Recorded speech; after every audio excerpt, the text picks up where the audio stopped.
Ma non si spacca nessuno in Italia, noi stiamo semplicemente dicendo è ora della responsabilità. In un paese dove si sprecano 30 miliardi di euro all'anno, è ora della responsabilità. Si addensano bugie, falsità, distorsioni più o meno in buona fede, fraintendimenti all'orizzonte dell'autonomia chiesta da Veneto, Lombardia ed Emilia-Romagna. Il governatore Zaia riprende carta e penna e scrive nuovamente ai cittadini del Sud Italia: vi scrivo per mettervi in guardia, non lasciatevi ingannare, afferma. Non posso accettare di vedere sui giornali una pubblicità in cui il Nord viene accusato di voler uccidere la sanità del Mezzogiorno, riferendosi al manifesto di qualche giorno fa dell'Ordine dei Medici di Bari. Noi dobbiamo dialogare direttamente con i cittadini del Sud, con la foresta che cresce di persone per bene che non hanno nulla a che fare con chi va a dire che l'autonomia porterà a minor sanità, che l'autonomia porterà guai, ma senta, mi lasci dire, ma che guai può portare la gestione della soprintendenza in Veneto alla Calabria, o che guai può portare la gestione del demanio Veneto in Veneto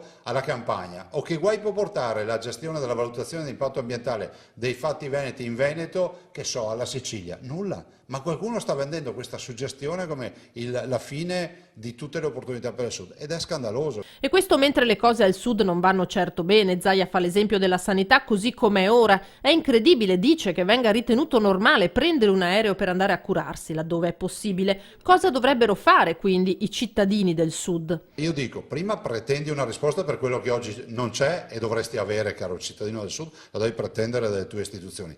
Due, dici, voglio che anche qui tu chieda l'autonomia, cara mia istituzione che mi governi, perché con l'autonomia ti controllo. Dai 5 Stelle, malgrado i tentennamenti, Zaia non si aspetta bastoni tra le ruote, né interpreta il no all'autorizzazione a procedere nei confronti del ministro Salvini come merce di scambio per negare l'autonomia.